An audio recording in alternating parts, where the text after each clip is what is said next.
Are you looking for a remedy for burnout? Have we got the expert for you? Dr. Starla, who wrote the book Remedy for Burnout, is here to talk to us about burnout to balance. Welcome to the show. Great to have you here. Thank you, Amanda. I'm so thrilled to be here. You lay out 4 steps in your book and in your process to go from this burnout to balance. Before we go through these steps, just kind of explain to me what burnout is, and maybe I'm not even realizing that I'm in a state of burnout because my life is always like this. Absolutely. Burnout is basically a loss of self-esteem, a low sense of personal fulfillment, and sort of more of an apathy and a level of cynicism.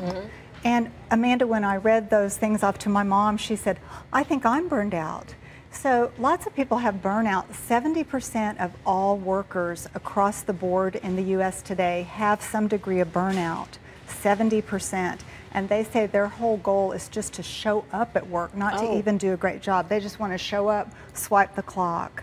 And moms have so much burnout. A mom called me and said that she is so grateful that she has bad allergies because she needs allergy shots. That means she has 45 minutes a week, yes, when she goes to the allergy doctor. Isn't that amazing? It sounds painful, really. I mean, when you put it in those terms, that's an extreme, I think, example of burnout. But you can help us and at least gives us some tips to get back to that state of balance. You start with number 1, clarity. Yes, clarity is sort of the groundwork, Amanda, for what needs to happen.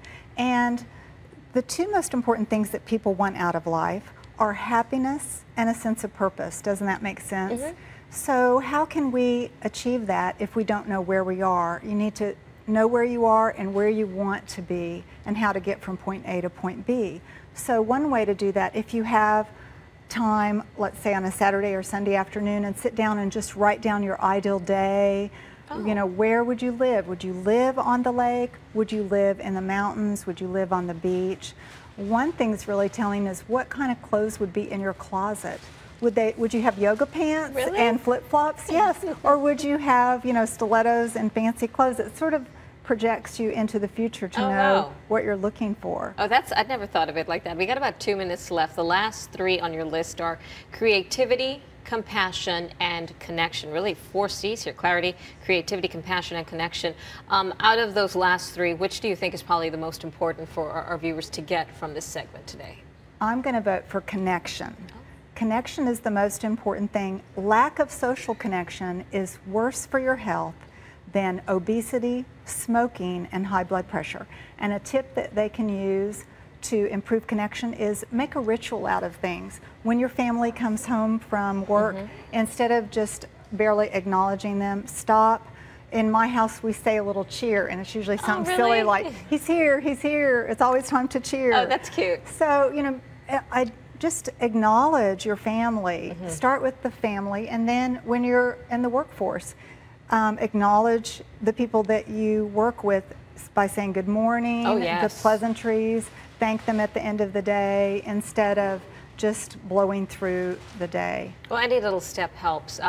The book is Remedy for Burnout, and your website, you have a great website here, Dr. Fitch. Yes, it's called lovemedicineagain.com. lovemedicineagain.com.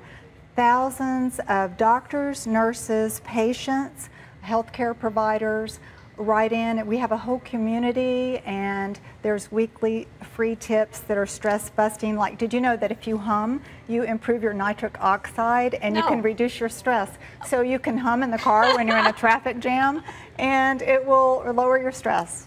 Lots of great tips there. Thanks so much for joining us, and really, I think a lot of people will probably be helped by these tips.